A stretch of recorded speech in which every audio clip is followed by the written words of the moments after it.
नमस्कार, मैं आपका दोस्त गौरव कुमार पाठक। आप देख रहे हैं केवी स्टूडियो का खास कार्यक्रम कहता बेगूसराय बढ़ता बेगूसराय। इस खास कार्यक्रम में आज हमारे साथ हैं बेगूसराय जिले के मशहूर मूत्र एवं किडनी रोग विशेषज्ञ डॉक्टर पद्माकर सिंह। तो आइए इनसे मिलते हैं और जानते हैं क्या है मूत्र एवं किडनी संबंधी समस्या और क्या है उसके समाधान। सर्वप्रथम मैं केवी स्टूडियो की ओर से सर आपका बहुत बहुत स्वागत करता हूँ, अभिनंदन करता हूँ। Thank you. मैं डॉक्टर रोशन और केवी स्टूडियो का काफ़ी धन्यवाद करता हूं जो मुझे आज इस मंच पे बोलने का मौका दिया गया है। सर, डॉक्टर के रूप में आज बेगूसराय में हर कोई आपको जान रहा है, पहचान रहा है। फिर मैं चाहूँगा जो दर्शक आपको यहाँ से देख रहे हैं उनसे अपना परिचय साझा करें। मेरा नाम डॉक्टर पद्माकर सिंह है। मैं एक MCH यूरोलॉजिस्ट हूं। मैंने अपना MBBS की डिग्री सफदरजंग हॉस्पिटल दिल्ली से कंप्लीट किया था। उसके बाद मैंने मास्टर्स इन सर्जरी मतलब MS की डिग्री मेरठ से की है और उसके बाद मैंने MCH जो कि सुपर स्पेशलिटी है यूरोलॉजी में, वो मैंने बेंगलोर से किया और वो करने के बाद मैंने 2 साल बेंगलोर में ही अपोलो हॉस्पिटल में काम किया है। और उसके बाद पिछले साल से मतलब 2019 से मैं लगातार बेगूसराय में हूँ और यहाँ पे मरीज़ों की सेवा में लगातार लगा हुआ हूँ। बहुत बहुत धन्यवाद सर। सर, ऐसे सुनने में आया है और देखा भी जाता है कि डॉक्टर बनना आसान नहीं होता, बहुत मेहनत करना पड़ता है, काफ़ी लंबा संघर्ष होता है इसमें, पढ़ाई का सफ़र काफ़ी लंबा होता है। तो मैं चाहूँगा जो युवा यहाँ से इस फील्ड में आना चाहेंगे, जो युवा यहाँ से आपको देख पा रहे हैं, उनका होगा कि मैं भी इस फील्ड में आऊँ, तो एक डॉक्टर के नाते उनसे आप क्या कहना चाहेंगे? संघर्ष तो हर लाइन में है, कोई ऐसा लाइन नहीं है जिसमें संघर्ष नहीं है, लेकिन हाँ इसमें पढ़ाई का ड्यूरेशन बहुत लंबा होता है, काफ़ी लंबे समय के लिए पढ़ाई करना पड़ता है। जो मैंने अपना पढ़ाई 2003 से स्टार्ट किया और जो कि ऑलमोस्ट 10 से 15 साल की पढ़ाई सुपर स्पेशलिटी में होती है।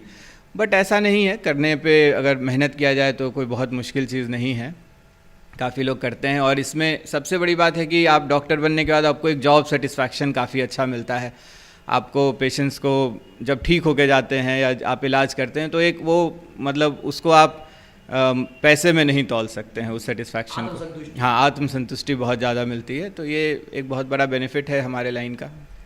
बहुत बहुत धन्यवाद सर, आपने बिल्कुल सही कहा, डॉक्टर को भगवान समझा जाता है। सर, यूरोलॉजी विभाग को चूँकि आप उसमें स्पेशलिस्ट जाने जाते हैं, उसमें महारत हासिल है आपको, मैं इसलिए उस आपसे पूछ रहा हूँ कि समझा जाता है कि यूरोलॉजी विभाग में सिर्फ पत्थर और किडनी संबंधी समस्याओं का समाधान है। मैं आपसे जानना चाहूँगा क्या ये सही है या इसमें और भी बहुत सारी समस्याओं का समाधान है? नहीं, ये एक मिसकंसेप्शन है कि हम सिर्फ पत्थर के ही डॉक्टर हैं, ऐसा नहीं है। हमारे विभाग के अंदर काफ़ी और बीमारियों का इलाज होता है जिसमें जैसे कि सबसे पहले मैं आपको बताना चाहूँगा, सबसे कॉमन जो हमारी परेशानी जो हम कवर करते हैं वो किडनी स्टोन और मतलब पूरे सिस्टम के अंदर जहाँ पे जो हमारी किडनी का कंप्लीट सिस्टम है उसमें जहाँ भी स्टोन हो, जो किडनी में हो, यूरेटर में हो, ब्लैडर में हो, पेशाब की नली में हो, कहीं पे भी हो, वो है।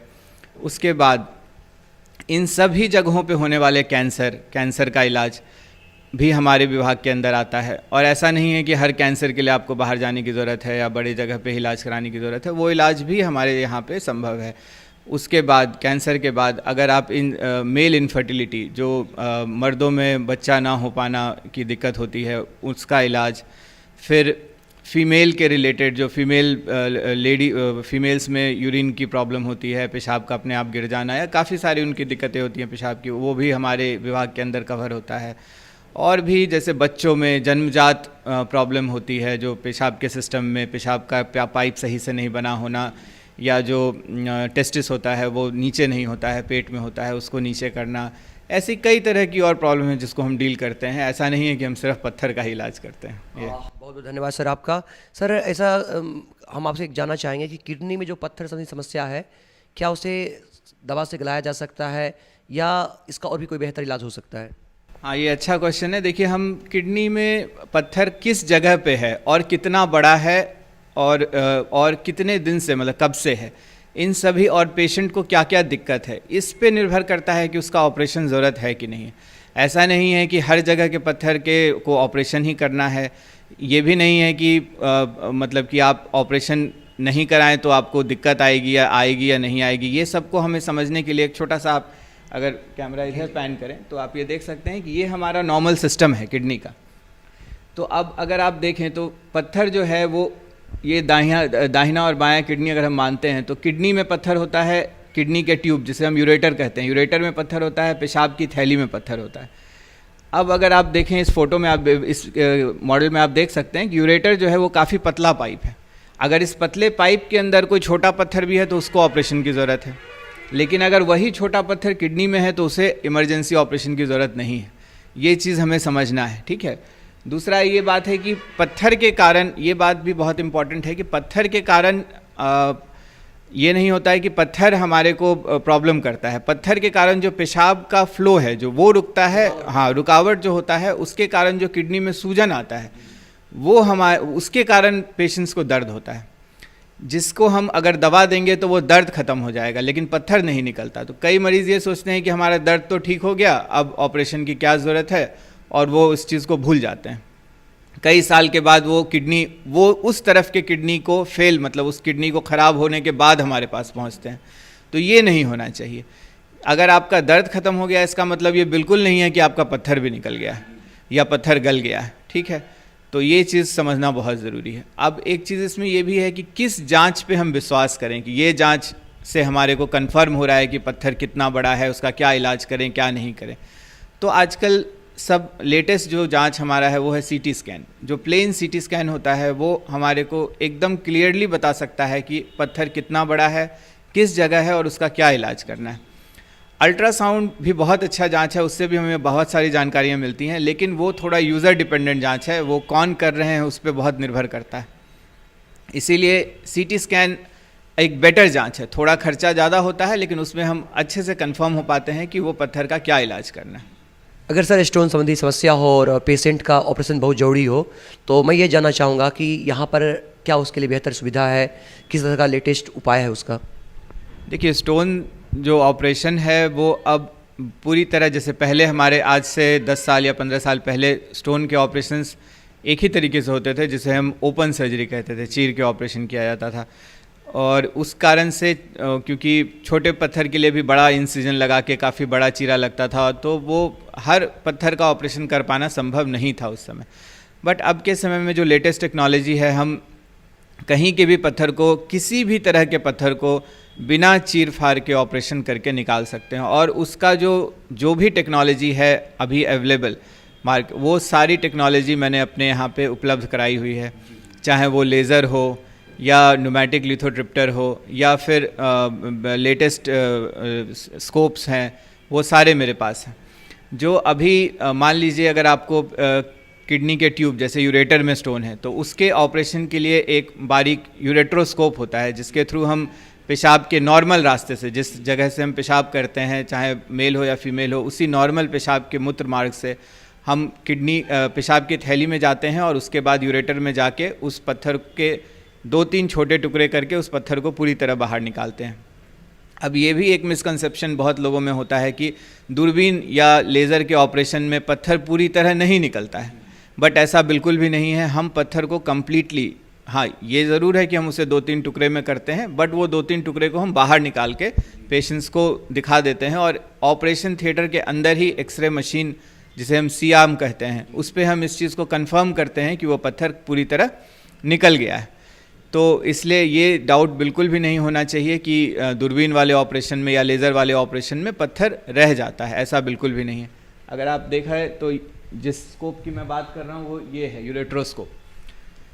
ये आप देखिए कितनी बारीक स्कोप है। इसे हम पेशाब के रास्ते से जाके यूरेटर में जाके उस पत्थर को छोटे छोटे टुकड़े करके लेज़र द्वारा उसको छोटे छोटे टुकड़े करके और उसको निकालते हैं, ठीक है। उस उपयोग में आने वाला ये स्कोप है यूरेट्रोस्कोप।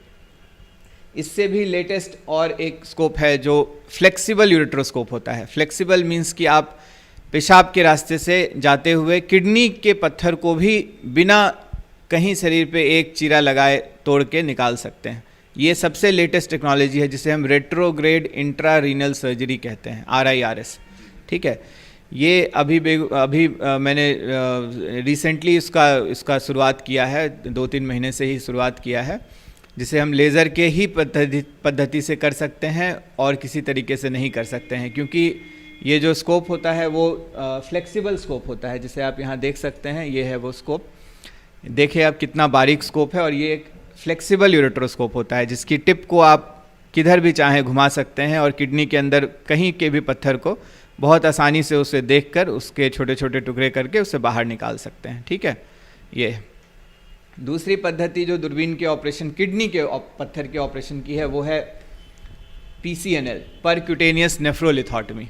अब परक्यूटेनियस नेफ्रोलिथोटमी का मतलब ये है कि हम पेशेंट के पीछे, मतलब कि चमड़े पे एक बहुत ही छोटा सा चीरा लगाते हैं जिसमें टाँका लगाने की ज़रूरत भी नहीं पड़ती है, और उससे हम एक बहुत ही बारीक दूरबीन को सीधा किडनी के अंदर पत्थर के पास डालकर उसके 2-3 टुकड़े करके उसे बाहर निकाल देते हैं। हाँ, इस पद्धति में एक छोटा सा चीरा ज़रूर लगता है, लेकिन वो चीरा पुराने बड़े ऑपरेशन के कंपैरिजन में बहुत ही छोटा होता है। हाँ, और पेशेंट आमतौर पे 2 से 3 दिन के अंदर छुट्टी करा के घर को चले जाते हैं। ठीक है, ये पेशेंट्स को बहुत ज़्यादा फ़ायदा है। दूसरा ये बात है कि अगर पत्थर एक बार किसी को बन रहा है तो हमें ये मानकर चलना है कि वो पत्थर दोबारा होने का उसको रिस्क बहुत ज़्यादा है। ठीक है, तो ये बात बहुत ज़रूरी है आज के लिए लोगों को ये जानना कि पेशेंट्स जिसको पत्थर एक बार बना है वो उनको दोबारा बनने के चांसेस बहुत हाई हैं। अगर जैसे लिटरेचर में देखा गया है और स्टडीज़ की गई हैं, उसमें पाया गया है कि जिन पेशेंट्स को पत्थर अभी है और उनको 5 साल के बाद फिर उनका टेस्ट कराया गया, तो जैसे 10 लोगों को अगर अभी पत्थर है तो उनमें से 5 लोगों को 5 साल के बाद दोबारा पत्थर फिर से बन जाता है। तो 50% to 60% रिकरेंस रेट बहुत कॉमन है। सर अभी आपने जो कहा कि जिसका ऑपरेशन होता है पत्थर का, फिर उसका चांसेस मतलब 60% ऐसे पेशेंट होते हैं जिनका चांसेस ज़्यादा होते हैं उनमें फिर से पत्थर बनने का, तो इसके उपाय क्या हो सकते हैं सर? हाँ, ये बहुत सही बात है कि अब हम इससे बचे कैसे, ये चीज़ है जो सबसे आम क्वेश्चन लोगों का होता है कि हमारे को पत्थर है, अब दोबारा ना हो इसके लिए हम क्या करें। तो देखिए, इसके लिए कुछ डाइटरी एडवाइस है जो बहुत ही इंपॉर्टेंट है, खास करके जिनको स्टोन है उनके लिए ज़्यादा इंपॉर्टेंट है। हर आदमी को पत्थर नहीं बनता है, कुछ लोगों को ही पत्थर बनता है। जिनको पत्थर बना है उनको ये फॉलो करना बहुत ज़रूरी है, जिसके लिए 3 बहुत ही इंपॉर्टेंट चीज़ है। सबसे पहला, पानी ज़्यादा पीना। आपको ये ध्यान रखना है, अब कितना पानी पिएं, आपको ये ध्यान रखना है कि आप जब भी पेशाब कर रहे हैं तो आपका पेशाब सफ़ेद बिल्कुल पानी की तरह है।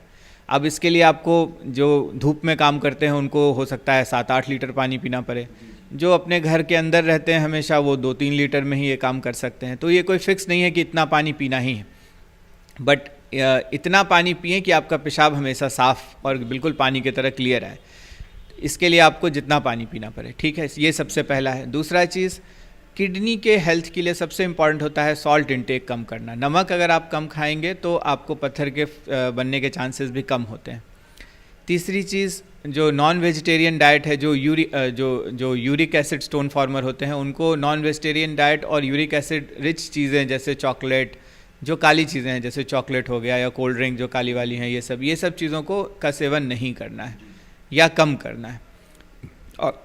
और एक कॉमन मिसकंसेप्शन जो मैं आपके माध्यम से क्लियर करना चाहूँगा कि कैल्शियम, लोगों को ये लगता है कि पत्थर कैल्शियम के कारण बनता है। आम सबसे कॉमन कॉन्स्टिट्यूएंट कैल्शियम होता है पत्थर में, तो कैल्शियम वाली चीज़ें ना खाओ, तो दूध ना पियो, दूध पीने से पत्थर बन जाएगा, या कैल्शियम वाली जितनी चीज़ें हैं वो नहीं लो, ये बहुत ही गलत धारणा है। अगर आप कैल्शियम कम लेंगे तो कैल्शियम ऑक्सलेट स्टोन्स ज़्यादा बनेंगे, ये स्टडीज़ में देखा गया है। इसलिए कैल्शियम की मात्रा पर्याप्त होनी चाहिए डाइट में। ठीक है, तो ये बहुत ज़रूरी है, तो कि कैल्शियम की मात्रा पर्याप्त होनी चाहिए। हाँ, कैल्शियम सप्लीमेंट्स नहीं लेना है, जैसे कैल्शियम की टैबलेट्स जिनको स्टोन बनता है उनको ऊपर से कैल्शियम सप्लीमेंट्स नहीं लेना चाहिए, लेकिन कैल्शियम रिच फूड लेना है, ज़रूरी है, ये एक इम्पॉर्टेंट चीज़ है। फिर बाकी जो कॉमन इसमें देखा गया है कि होम्योपैथिक, आयुर्वेदिक, ये सब दवाइयाँ, ये सब भी आप ले सकते हैं, इनका नुकसान फ़ायदा समझते हुए लेना चाहिए। और पानी ज़्यादा पीना सबसे इम्पॉर्टेंट है।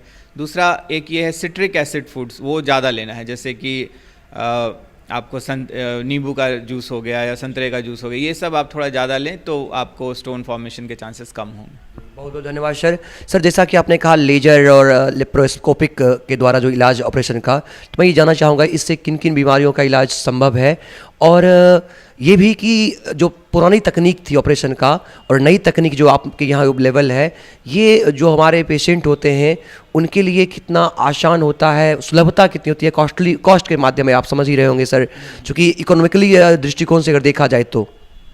हाँ, ये बहुत इम्पॉर्टेंट है कि इकोनॉमिकल, क्योंकि हमारे यहाँ गरीब मरीज़ों की संख्या ज़्यादा है, इसको देखते हुए हमने अपना जो भी लेज़र का ऑपरेशन या जो भी है उसका कॉस्ट काफ़ी कम रखा है, काफ़ी इकोनॉमिकल रखा है, लेकिन फिर भी पुराने ओपन सर्जरी के कंपेयर में ये थोड़ा ज़्यादा होता है ऑपरेशन के समय।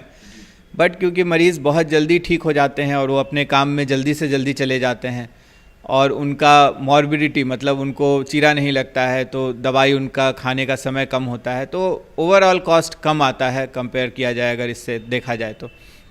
अब आपके पहले क्वेश्चन पे आता हूँ कि दूरबीन द्वारा क्या क्या ऑपरेशन, क्या क्या चीज़, हाँ लेज़र द्वारा, दूरबीन द्वारा क्या कर सकते हैं।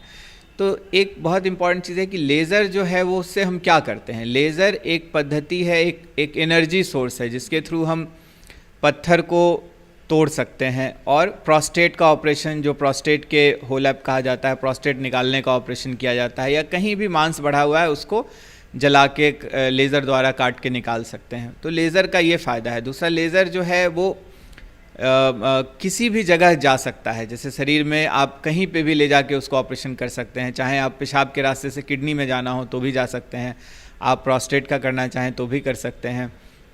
ये है तो, और उसमें बिना चीर फाड़ के ऑपरेशन में लेज़र के द्वारा काफ़ी फ़ायदा मिलता है। तो ये हमारे को ये इससे बहुत बड़ा बेनिफिट मिलता है। दूरबीन द्वारा हर तरह का ऑपरेशन, अब जो हम पहले ओपन सर्जरी करते थे पेट के अंदर, वो सारा अब हम दूरबीन से कर सकते हैं।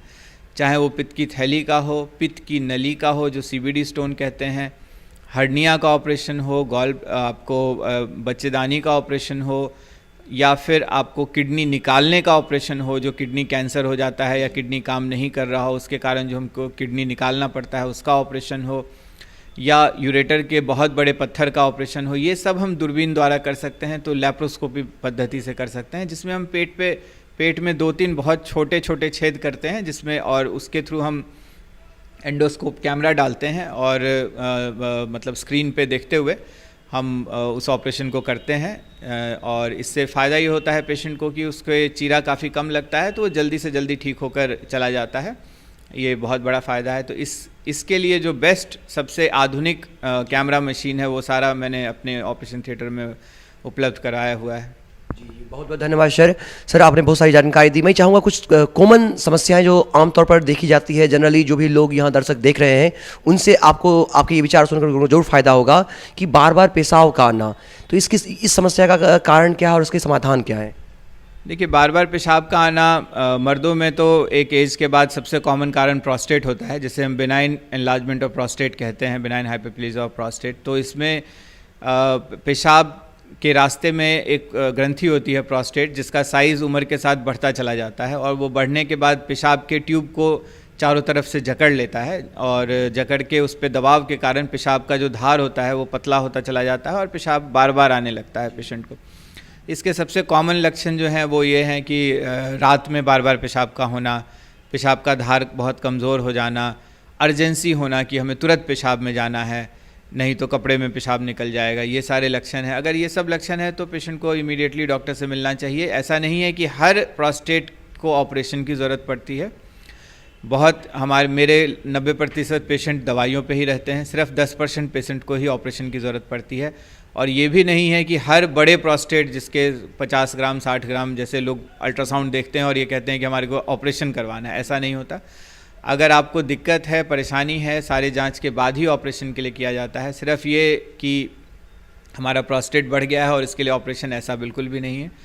तो ये सब कुछ देखते हुए, सारे जांच को देखते हुए उसके बाद ही हम ऑपरेशन का डिसीजन लेते हैं। और जैसा मैंने आपको पहले कहा कि हमारे 90% मरीज़ जो हैं वो दवाइयों पे ही रहते हैं, सिर्फ 10% को ही ऑपरेशन की ज़रूरत पड़ती है। बहुत बहुत धन्यवाद सर। एक और आम समस्या देखी जाती है कि मूत्र विसर्जन के दौरान जो है जलन की समस्या भी देखी जाती है, तो इसके क्या कारण है और इसका समाधान क्या है। देखिए, बर्निंग मिक्चुरेशन या जो जलन कहते हैं पेशाब में, वो आमतौर पे सबसे कॉमन कॉज है यंग पेशेंट्स में, वो यूटीआई है, जो यूरिनरी ट्रैक्ट इन्फेक्शन, जिसे हम इन्फेक्शन कहते हैं आम भाषा में, पेशाब में इन्फेक्शन हो जाना, वो है। तो उसके लिए अगर यंग पेशेंट्स में हो रहा है, फीमेल्स में हो रहा है, तो हम यूरिन का एक कल्चर टेस्ट करवा के देखते हैं और उसके अकॉर्डिंग उन्हें दवाई देते हैं। आमतौर पे वो बहुत ईजिली ट्रीटेबल है। अगर उसे ध्यान ना दिया जाए तो लंबे समय में वो बहुत सारी बीमारियों का मतलब रूट हो सकता है, जैसे पत्थर बनना और भी कई तरह की प्रॉब्लम्स हो सकती है। इसलिए अगर इस तरीके का कोई भी प्रॉब्लम हो तो इमीडिएटली डॉक्टर से मिलना चाहिए। अधिक उम्र होने तक भी बच्चों में देखा जाता है कि वो बिस्तर को गीला करते हैं, इससे उनमें थोड़ा सा हीनता की भावना भी आती है और कहीं ना कहीं एक गार्जियन भी इससे परेशान होते हैं। तो इस समस्या का समाधान क्या हो और कैसे इसे बचा जाए? इस समस्या को नॉक्टर्नल यूरिनोसिस बोलते हैं। बच्चों में काफ़ी उम्र 5 साल के बाद भी बिस्तर पे पेशाब करना, इसका मेडिकल ट्रीटमेंट है, मेडिसिन से इलाज हो जाता है और इसके बिहेवियरल थेरेपी है। पेशेंट को उसके लिए समझाया जाता है कि किस तरह से उसका ये किया जाए। आमतौर पे ये एक तो साइकोजेनिक, मतलब पेशेंट्स के, बच्चों के दिमाग के, मतलब सोच के कारण ऐसा होता है, तो उस सोच को बदलना, और बिहेवियरल थेरेपी और मेडिसिन से इलाज इसका संभव है इस तरह से, और इसमें कोई ऑपरेशन के इलाज की ज़रूरत नहीं पड़ती। सर बहुत बहुत धन्यवाद आपका कि आपने अपना इतना व्यस्ततम समय होते भी हमें समय दिया। और निश्चित रूप से जो दर्शक आपको यहाँ से सुन पा रहे हैं, मूत्र संबंधी और किडनी संबंधी जो समस्याएं हैं उनके समाधान के लिए जो आपने उपाय बताए हैं उनसे उनको जरूर फायदा होगा। और मैं चाहूँगा कि हमेशा जिला के ही नहीं, जिला से बाहर के भी जो भी पेशेंट, चूँकि आप डॉक्टर को भगवान समझा जाता है, तो आप जो भी पेशेंट इन समस्याओं से पीड़ित हों उनके बेहतर इलाज के लिए आप हमेशा प्रयासरत रहेंगे, हमेशा लगे रहेंगे। हमारी ओर से भी आपको बहुत बहुत शुभकामनाएं, बहुत बहुत धन्यवाद। Thank you. मैं डॉक्टर रोशन और केवी स्टूडियो का धन्यवाद करना चाहूँगा जो मुझे इस मंच पे बोलने का मौका दिया गया। बहुत बहुत धन्यवाद। तो अभी आपने सुना हमारे जिले के मशहूर मूत्र एवं किडनी रोग विशेषज्ञ डॉक्टर पद्माकर सिंह के उनके विचार। निश्चित रूप से ये विचार आपके और आपके तमाम सुनने वालों के लिए, जो भी उनके पेशेंट हैं उनके लिए लाभकारी होगा। ग्रामीण विकास के साथ मैं गौरव कुमार पाठक, केवी स्टूडियो, बेगूसराय।